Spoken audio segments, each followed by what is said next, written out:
Bem-vindos ao Modernidade e Ciência. Eu sou o Paulo Bittencourt e o tema de hoje é a OpenAI, criadora ali do ChatGPT, que está causando sempre todo aquele frisson no mundo aí da inteligência artificial. Então acompanhe esse vídeo até o final, você vai saber o que eu estou pensando desse barraco lá na OpenAI.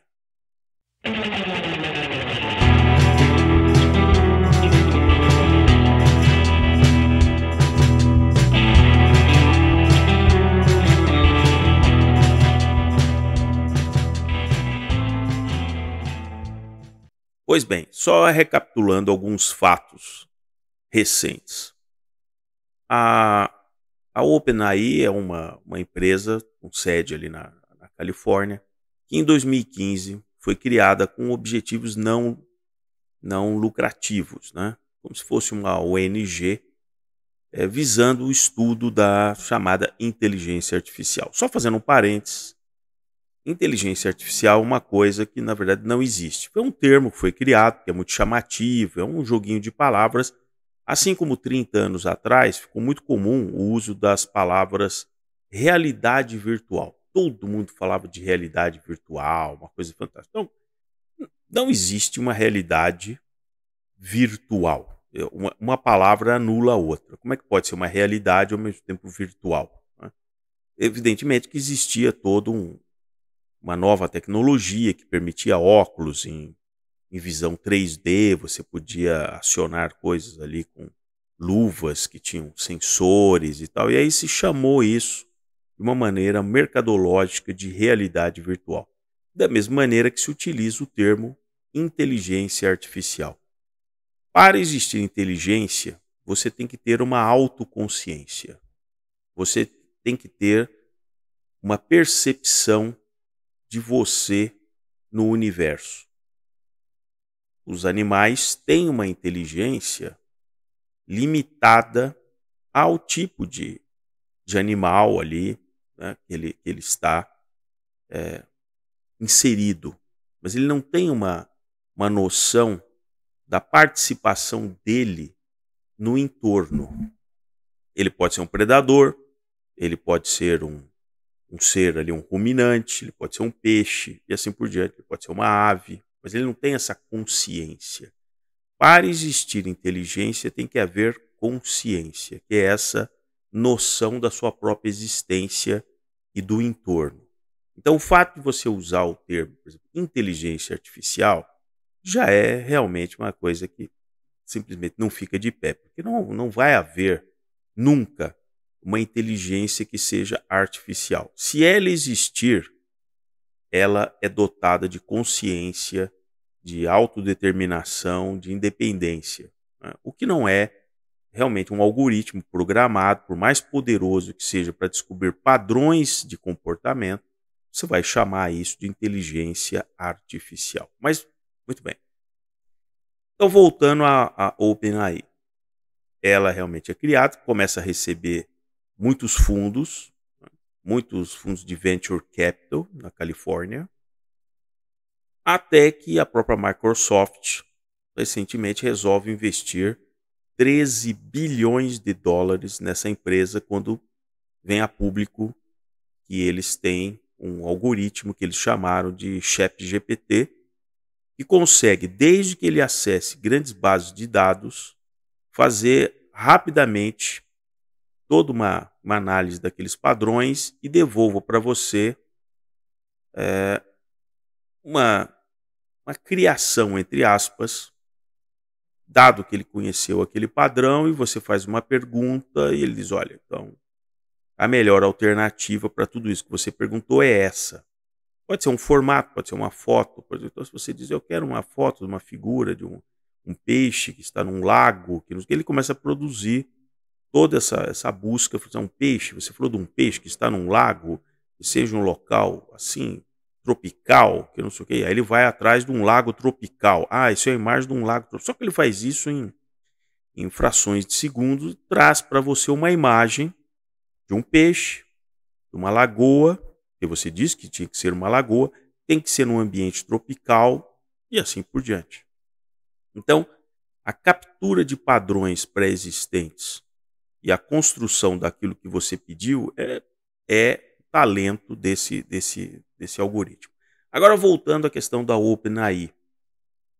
Em questão de menos de uma semana, o Sam Altman, que até então era o CEO, um dos cofundadores, desde lá de 2015, ele é destituído pelo conselho, no caso ali naquele momento, de 6 conselheiros, 4 decidem votar para a destituição imediata do Sam Altman, com um comunicado muito duro dizendo que ele faltou com a verdade ou a transparência para o conselho em vários daquilo que ele explicava para o conselho do que estava acontecendo ali na empresa. O conselho não está no dia a dia, qualquer conselho de empresa não está no dia a dia. Ele é alimentado por relatórios, por informações que ele obtém a partir da máquina administrativa daquela empresa, né? Seja da contabilidade, da engenharia, né? Do marketing, assim por diante. E 4 dos 6 acusaram o Altman de sonegar informações relevantes. É interessante que, praticamente no mesmo período, funcionários da OpenAI, eles encaminharam uma carta para o conselho afirmando que eles haviam desenvolvido uma tecnologia mais avançada do que simplesmente aquela que você encontra no chat GPT. E eles batizaram de Keystar, né? Keystar, que era muito mais avançado, que poderia atingir o que eles chamam ali de inteligência artificial geral. Talvez isso tenha sido o desconforto que o conselho desconhecia isso, o Altman não tinha tocado nesse assunto, e talvez isso tenha sido a mola que gerou o desconforto, a desconfiança do conselho, que diz, você está me sonegando isso, os funcionários agora estão dizendo que existe esse desenvolvimento, que eles já chegaram num resultado favorável desse tal do Keystar. E talvez se ele tivesse perguntado para o Altman, talvez ele tenha tentado esconder, porque o Altman já vinha se pronunciando contra a velocidade do avanço do algoritmo. Vou chamar de algoritmo porque eu não quero usar o termo inteligência artificial que eu desconsidero. Então, o Altman já vinha alertando de que a velocidade de implantação desses algoritmos pode ser danoso para a humanidade. Se a gente voltar no tempo e considerar que em 2015 o objetivo da criação da OpenAI era exatamente ajudar a humanidade, num sentido meio woke, como tem ali na Califórnia e tal, isso pode ter entrado em conflito existencial de fato com o Altman. É uma suposição. Porque recentemente, quando essa empresa está valendo já dezenas e dezenas de bilhões de dólares, a própria Microsoft coloca 13 bilhões de dólares, as coisas parecem ter mudado. Aquilo que era um sonho de uma empresa não necessariamente lucrativa, né, para ter lucro, passa a ter os investidores que apostaram nisso no passado, perceberam um enorme potencial de ganho. E eu creio que muita gente ali começou a reavaliar se a empresa continuaria com os mesmos propósitos ali de 2015. Essa é a minha avaliação. Bom, o fato é que ele é destituído, causa um furor muito grande, vários funcionários, não poucos, ameaçam pedir demissão, vários deles inclusive recebem ações da empresa, que é uma maneira de retenção dessas pessoas na OpenAI. Vários fundos de venture capital oferecem, por exemplo, comprar parte das ações dessas pessoas, porque essas ações simplesmente em 12 meses triplicaram o valor, mas elas anunciam que 500 pessoas, por exemplo, podem deixar a empresa. E é uma empresa, evidentemente, de capital humano. Se essas pessoas abandonarem a OpenAI, simplesmente o valor dela cai muito. Por isso que é interessante que, passado menos de uma semana, nesse período, ato contínuo, a Microsoft anuncia que o Sam Altman vai passar a trabalhar na Microsoft, ela como uma das maiores investidoras, só que tem uma característica. A Microsoft ela entrou como investidora não capitalista, ou seja, o investimento que a Microsoft fez na ChatGPT, no OpenAI, é meio a fundo perdido. Ela não seria remunerada pelos resultados da OpenAI. Já desde a criação existem ali investidores capitalistas e investidores não capitalistas. No caso da Microsoft, seria não capitalista. E ela anuncia que o Sam Altman passaria a integrar os quadros da Microsoft.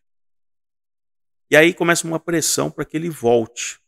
Só que lembre, 4 dos 6 do conselho escreveram esse manifesto muito duro, tirando ele abruptamente.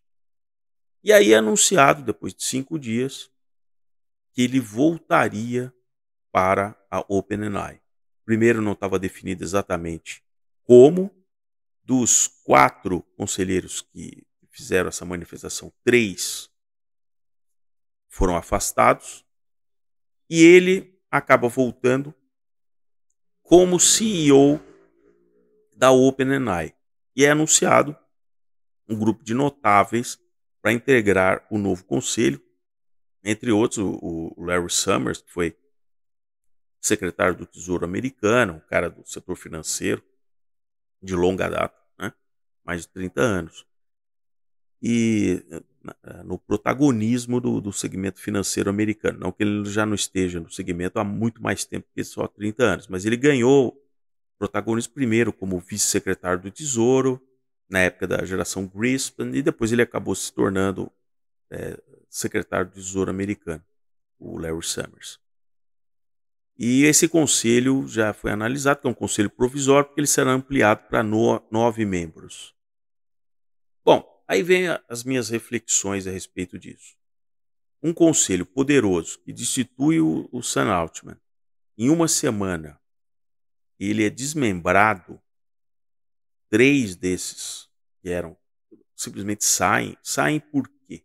Porque no sentido que assim, eles saem por vontade própria? Não, eles foram forçados a sair. Mas quem os forçou a sair? Então existe uma camada oculta, que é o que eu vou chegar, que está agora realmente no controle da OpenAI. Que eu acredito que não gostou da atitude desses membros do conselho. Porque se eles simplesmente foram afastados, é alguém que tem poder dentro da empresa para retirar. Quem é que tem poder realmente dentro da empresa? São os chamados blocos de controle.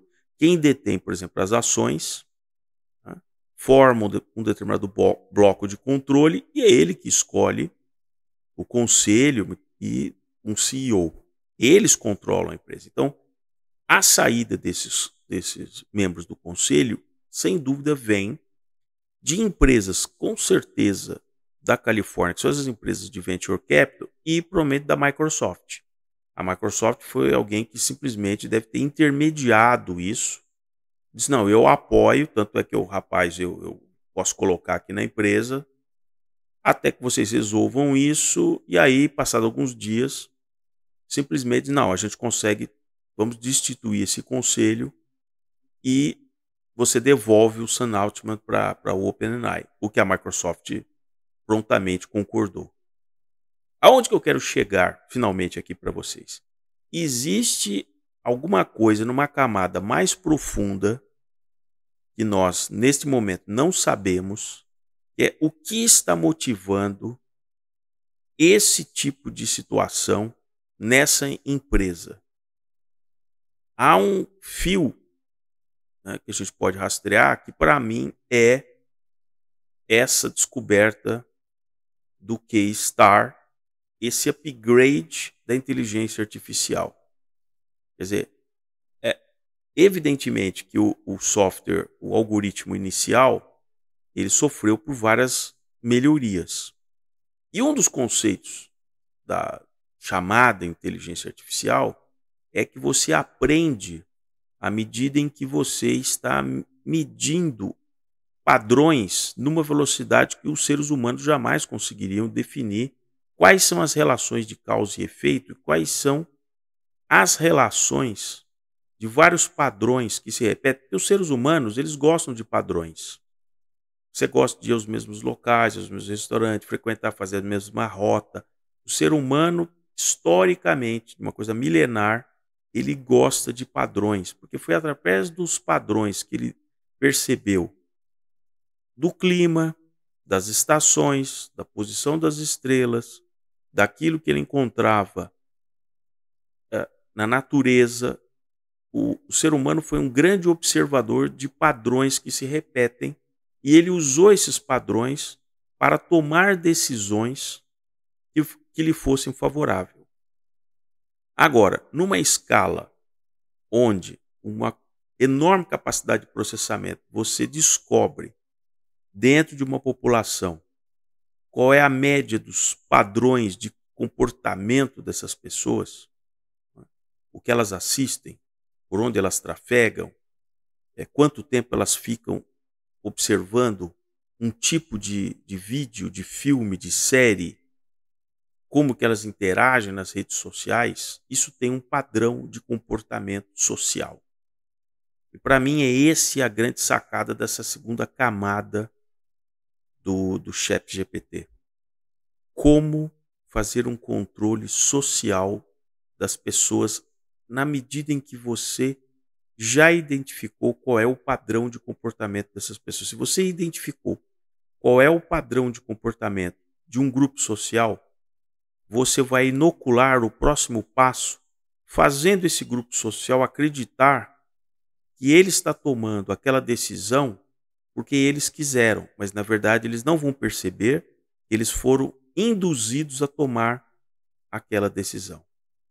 Então eu acho que pode ser que no meio dessa questão do Keystar se descobrem ferramentas que você consegue controlar eleições, porque as eleições são votos individuais de uma nuvem de pessoas que vão lá votar. Você pode controlar momentos de consumo, de deslocamento, de manifestação, de gostos para música, para arte, enfim. Então, o Keystar, ele pode ser, talvez, é uma suposição da minha parte, ele pode se parecer com o tal do Soma. O que é o Soma? Era uma droga que era ministrada gratuitamente para todos os habitantes do Admirável Mundo Novo, que é uma obra de ficção brilhante do Aldous Huxley, onde aquela parte da sociedade controlada recebia uma cota do Soma, que era uma droga que fazia com que eles se sentissem com uma sensação muito boa, muito tranquila, muito. Né? E havia um mundo fora do Admirável Mundo Novo, que era um mundo selvagem, onde as pessoas não tinham todo esse aparato da tecnologia, de todas as coisas, era um mundo os selvagens. Então, é o que eu tinha aqui para vocês. Eu acho que a gente vai ter que acompanhar com muito detalhe aonde a OpenAI quer chegar com esses descobrimentos. Porque se eles realmente descobriram, a partir do monitoramento desses padrões que o ChatGPT já apresentou, isso não vai ser único. Outras empresas devem chegar às mesmas conclusões em várias partes do mundo. Então pode ser que hoje mesmo na China, na Rússia, existam grupos que não têm esse problema ético que a OpenAI teve de avançar nessa nova modalidade da inteligência artificial. Lembrando que, por exemplo, ao se descobrir o potencial da bomba atômica, logo em seguida se passou por um upgrade na bomba de hidrogênio, muito mais poderosa do que a bomba atômica. Você não conseguiu restringir o conhecimento técnico para a produção da bomba atômica. E outros países repetiram isso anos mais tarde. E até hoje outros países estão próximos de adquirir a sua autossuficiência nessa tecnologia. Estou dando esse exemplo porque tudo aquilo que foi desenvolvido para esse algoritmo da OpenAI não é algo que outro ser humano, pensando, nessa direção, ele não venha descobrir a mesma coisa que esses grupos da OpenAI chegaram a denominar, que é o Keystar. Então, tem muita coisa que ainda vem pela frente. Mais uma vez, peço, se você gostou, se inscreva aqui no canal, coloque o joinha para apoiar o canal, se inscreva realmente no canal, apoie, se torne um membro do Modernidade e Ciência.